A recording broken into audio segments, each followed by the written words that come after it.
If you're listening to this and you do something really stupid or awful, save the people that you're leaving behind and just keep it to yourself because this is horrible.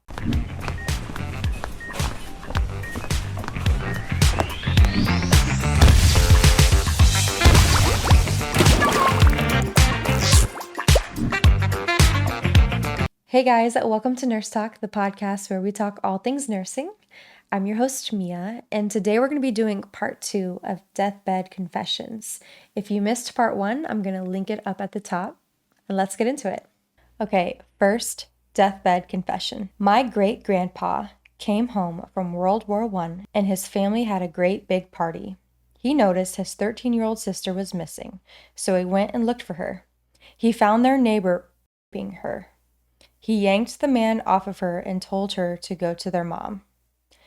We don't know if he beat him or killed him immediately, but on her deathbed, my grandma said she hid his bloody clothing buried in the front yard from that night, and the body was long gone. Where the clothing is supposedly buried, there is a beautiful patch of irises that grows. Wow. I actually enjoyed that one because if I walked into that, I would most likely do the same thing. Okay, next, deathbed confession. My mother started confessing to killing her friend when she was a teenager. She had been senile for about a year and usually didn't talk much, but she was speaking directly and clearly. Her story was very detailed, and we were just sitting there horrified. A few hours later, she was back and in more sedated state. Someone figured out it was the plot of a book by an author she loved. I didn't know how much she was aware of anything at that point. She died early the next morning, but she would have absolutely laughed her butt off if she knew what she did to us. That's actually a really cute story. Someone wrote, one symptom of dementia is confabulation. Demented people make up things. Or, put differently, they remember things that never happened. I have a demented relative who tells convincing stories that involves me. They're fiction. She's filling in gaps in her story that don't exist anymore.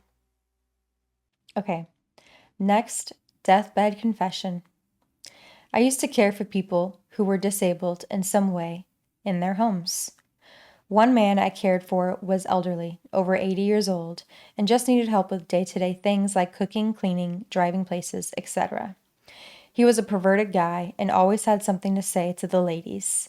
Some cognitive issues with impulse control being the main thing he lacked, which led to lots of inappropriate comments to women, theft from stores, and random fast walks that he needed to be directed back home for. One evening, we were sitting on his porch, and he asked me what day it was. After I told him, he was very emotional and sad and shared that it was the day he lost his family.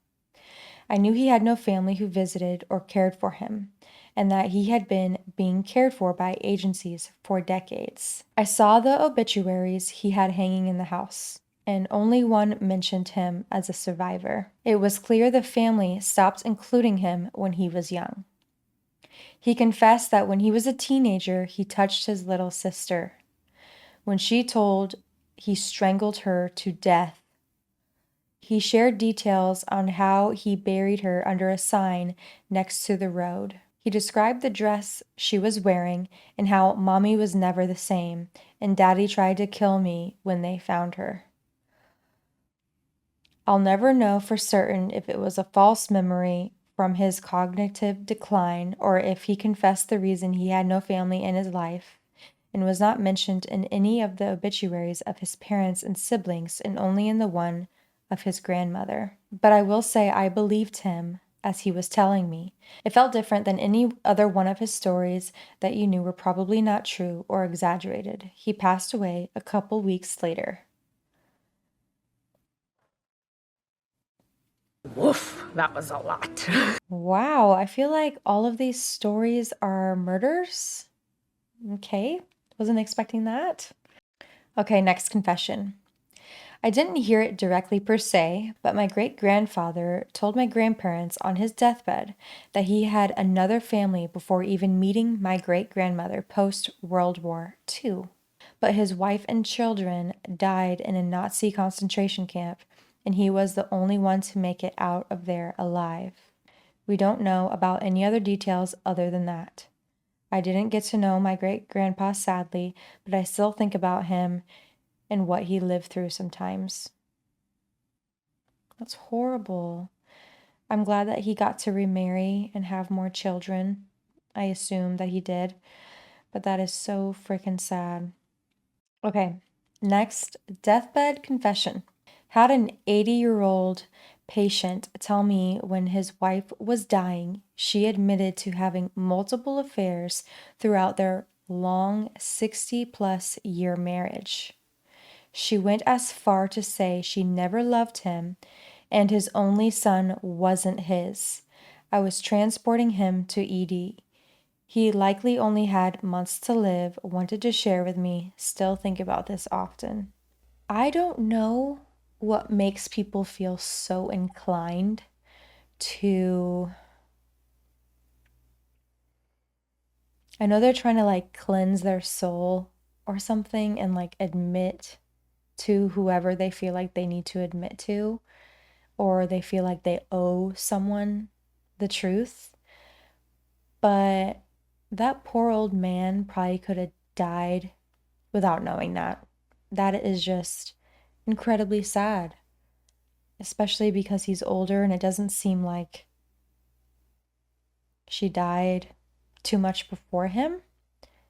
And if he is telling this to the nurse that's just transporting him to the ED, you can tell how prevalent that is on his mind and how sad. If you're listening to this and you do something really stupid or awful, save the people that you're leaving behind and just keep it to yourself because this is horrible. Or please, any one of my elder family members, please don't do this to me. Oh my God. Whew, okay. Next, deathbed confession. Some context. My mom was the last person I really had in my close family. Sort of a deathbed confession. My mom, after she died, left me her will and a letter. In that letter, she told me I was adopted.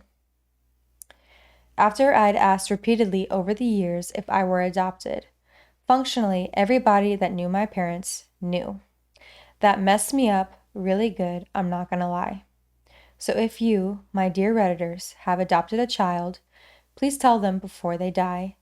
Do not lie to them, because that was an immensely crappy way to find out. I think I think people are so afraid to tell people that they're adopted. However, adoption is such a beautiful thing. Honesty is best, and sometimes you have to have uncomfortable conversations. But I think the more you avoid it, the longer and longer it goes on. I think if you end up adopting, who am I to say? I have never adopted a child, but I think if you end up adopting, I think the best approach is the youngest you possibly can tell them. Of course, you're not going to tell like a 1 year old, but when they start to understand things, maybe two, three, four, just drop little subtle hints. You don't have to go fully in depth into it. They'll come to you when they're ready and they'll ask questions when they're ready. It's never going to be easy, so just do it as young as possible. That's what I would assume would be the best. Next one. I'm a nurse. A coworker of mine got a true deathbed confession. She was actively dying, saying they'll never find him, ... He deserves it, then went to sleep and passed away less than an hour later. I wonder what he did. I would like to know. Maybe he did deserve it. Next confession. I work as an ER nurse, and a couple months ago, there was a massive crash on the highway with around 20 cars. Holy crap. It was apparently a mystery who caused it, but because so many people were hurt, people didn't know whose fault it was, and they didn't know whose insurance was going to pay for everything. Because the treatments were super expensive for many of the patients, most insurances would only partially cover the bills. There was one older man who was in the car with his wife, and his wife died on impact. In his last moments, he told me to put the blame on him, to tell everyone he confessed to causing the crash. He did it because his insurance was top tier and he knew it would help people. Not very disturbing, but I think it's pretty interesting. Oh, that's actually really sweet. That makes me really sad. What a good man. Okay, next confession. Ex gang member who used to be the enforcer for a well known gang in our area. He was dying of cancer with a prognosis of less than 2 weeks. He confessed that he made a few people disappear and wanted their families to find some closure by telling them where he buried their bodies. The police got involved, obviously. Interestingly, it didn't make the news. I think he might have insisted on keeping it under the radar as it wouldn't have reflected well on the gang. God, it's like people really, really love to unload if they kill people right before they die. It's odd. I wonder what it is about like the last moments of your life where you really feel this strong need to tell people like the crazy things that you did. I don't understand. Can I tell you something? Okay, next confession. Trauma/ER nurse here had a critical trauma patient arrive in our bay. He was in his early 40s. He was hit by a motorcycle while he was changing a tire on the side of the road. He was on the job, something like AAA road maintenance thing. The motorcycle rider was ejected and hurled about 20 feet and died on the scene. The crash caused a complete amputation of his right lower leg below the knee and 75% amputation of his left lower leg. That was hanging on by some remaining tissue, not important. EMS arrived within seconds, literally 30 seconds. The crash happened approximately 1 block from the fire station, and the crew actually heard it and ran to the victim. And one got into the ambulance and drove it to the scene, of course. Yes, not important. They had grabbed their medical bags. What is important is the 2 trinkets had been applied and the patient was talking normal. We gave him emergency blood, and as we were going to the operating room, he looked at me and said, "I need you to tell my wife where my will is." And I interrupted him, saying, "Sir, hang in there. You are not going to die." Blah, blah, blah. Nurse talk. He immediately interrupted me and said, "No, listen to me. I'm not going to make it through this. You need to tell her because she will never find it." I stopped my nursing rhetoric and listened. He said, "Tell her it's under a wood plank under the carpet in the master bedroom closet. Tell her to pull up the corner carpet and pull it back and look under the board. It looks different than the other boards." I acknowledged him and said, "I will only tell her if you do not survive. I promise, but you are going to make it." And he died in surgery. I went up to the OR waiting room after hearing this. The mass of family was there and everyone was crying. Whew, these stories. Okay. Even his boss showed up because it happened on the job. Learned he had just started the job about 6 months ago. I quietly asked one person who was standing away, "Which one is his wife?" He pointed. I walked up to her and asked her if I could speak with her privately. She nodded her head and followed me about 20 feet away. I told her who I was and what he told me. She cried even harder. She said, "Why would he hide it? I don't understand. We don't have much and just bought this house 3 months ago." I felt so bad for her. Turns out he had about $85,000 in bonds and CDs. That will he hid had all the account numbers and passwords to everything that he had. Also, the attorney who I knew personally, sued the dead motorcycle guy's insurance company and got wife paid 250,000 plus she sued the employer's insurance and wife got 750,000 from that policy. Oh, I totally understand why you were like, no, no, no, don't tell me. You're gonna live. It's just about being positive and trying to keep the person with you and trying to keep them locked in. But I'm so happy that you listened. When someone's adamant, you listen. Because sometimes they just know. They can feel it. And I'm glad you told the wife. That poor wife, but wow, that husband was really looking out for her. Okay, next confession. My grandfather was kicked in the crotch by a cow as a teenager. Later, he found out he was infertile, but waited until after the arranged marriage with my grandmother was a done deal before telling anyone on her side of the family. Turns out he had another marriage proposal fall through when he shared that little tidbit too soon. Seeing that they still needed and wanted to have children, my grandfather made a deal with his sister to let her husband sleep with his wife until she conceived. My dad was born, and then a year or so later, my aunt. My grandparents and my great aunt and uncle made a deal that the last one of the alive would be responsible for telling the family. Then DNA testing became popular. We then realized that the math wasn't mathing, and we asked my grandmother, the last of the four alive, what this all meant, and we finally got the backstory. But she would have died without saying a damn thing, leaving us all in the dark. I mean, you have to do what you gotta do, but I think it is so important to tell people. Okay, next confession. I did hospice nursing care for years and heard many interesting stories, but one that stuck with me was an elderly lady telling me on her deathbed that when she was growing up in Singapore, there was a little girl she knew that she saw drowning in a local river but couldn't do anything to save her. And I guess when the village went looking for her, the woman never said anything, probably from guilt of having not been able to do anything to help her.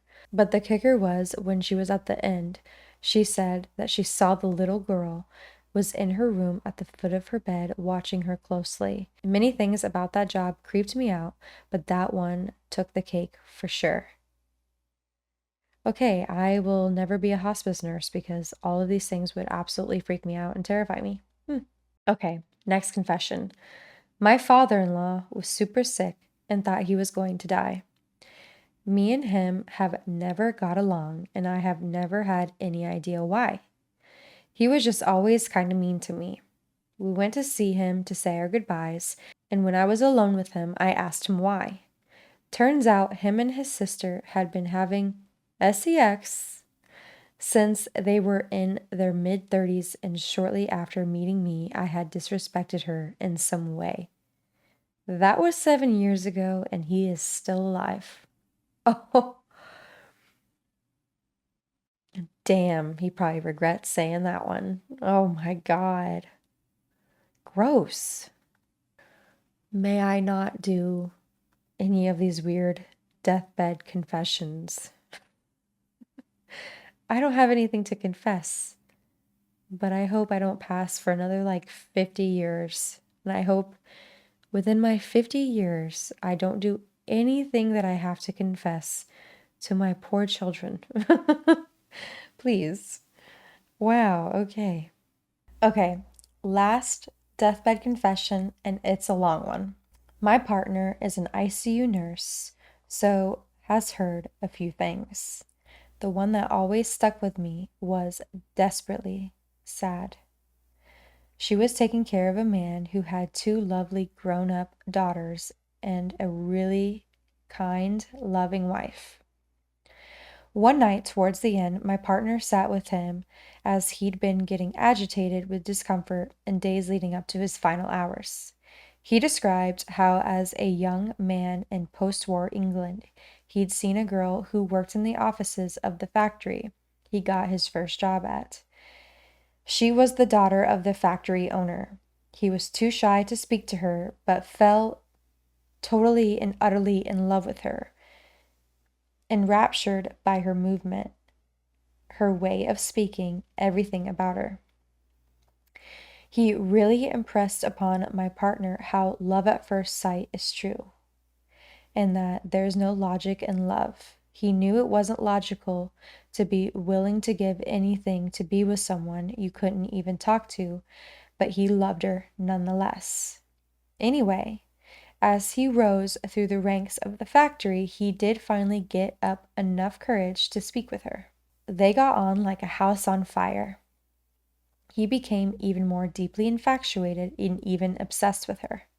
He said he barely ate, struggled to concentrate, and felt downright sick at the thought of not being with her. After months of what he'd described as flirtatious exchanges and swapped glances, he decided to ask her out. He got suited up and decided to head to her father, his boss's house, to present her with flowers and ask her out.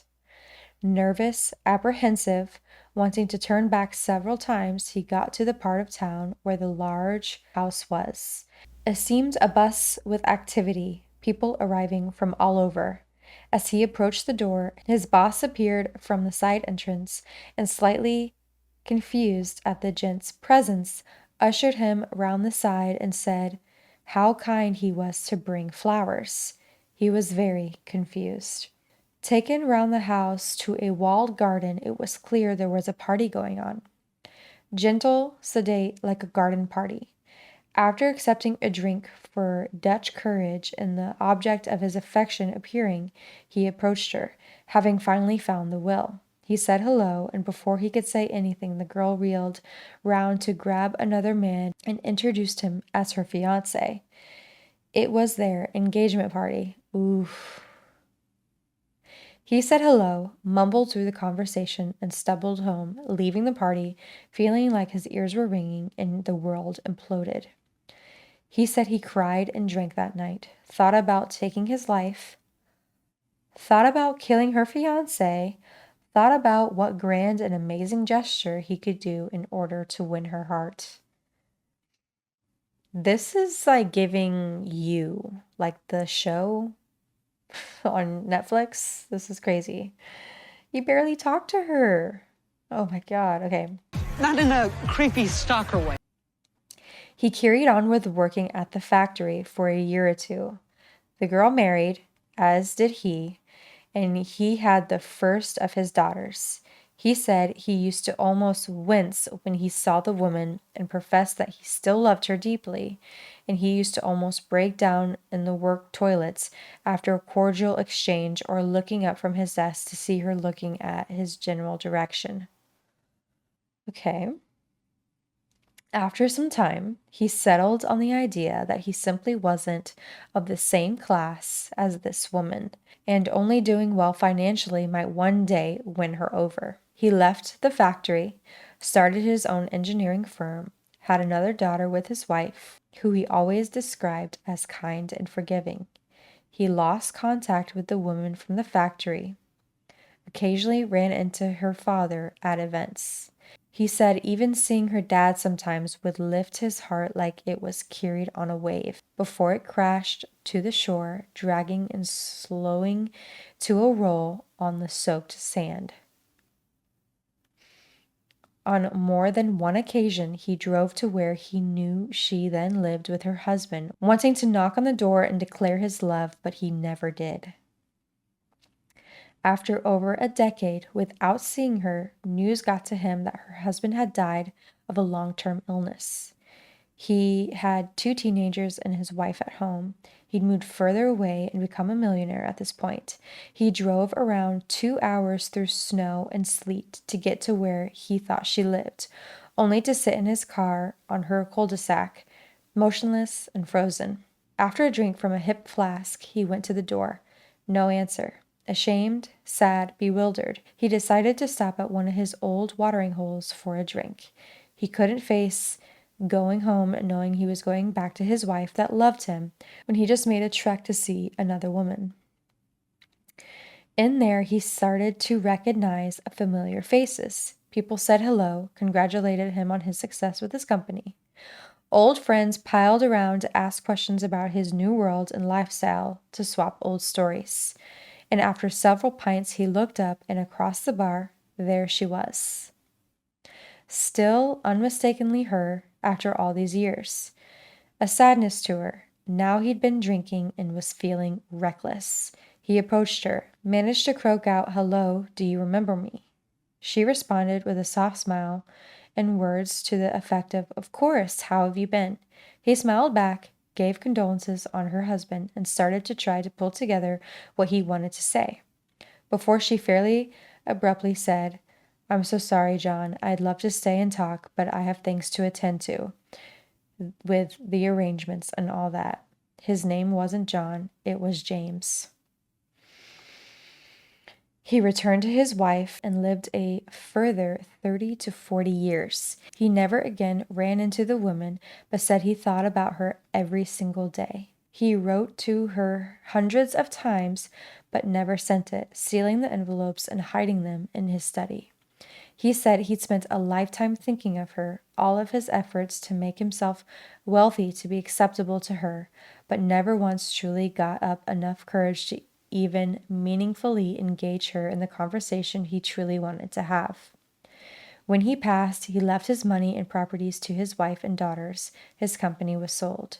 But he left a mysterious small wooden chest and the key to his solicitor. His wife never found out what was in the chest. We never found out if it was instructed to be given to anyone beyond the solicitor. It's not a disturbing story as such, but it's always struck me as a very sad and in some way cruel. Oh, that's so sad for the wife. Like, can you imagine? You are married to someone, have their children, and they are this obsessed with someone else? No, that is horrible. Oh my God. Thank God he never confessed any of those things to the wife. Let her live the rest of her life peacefully, because that's horrible. Wow. Can you imagine being that obsessed with someone and you barely said a couple words? I really thought that this story was going to take like a whole other path. Like, I thought he was going to be like turn into a psychopath with how obsessive he was with this person and like kill a few people. I'm glad that didn't happen. Okay, guys, those deathbed confessions were pretty crazy. Before you go, don't forget to subscribe. I hope you enjoyed this video, and I'll see you in the next one. Bye, guys.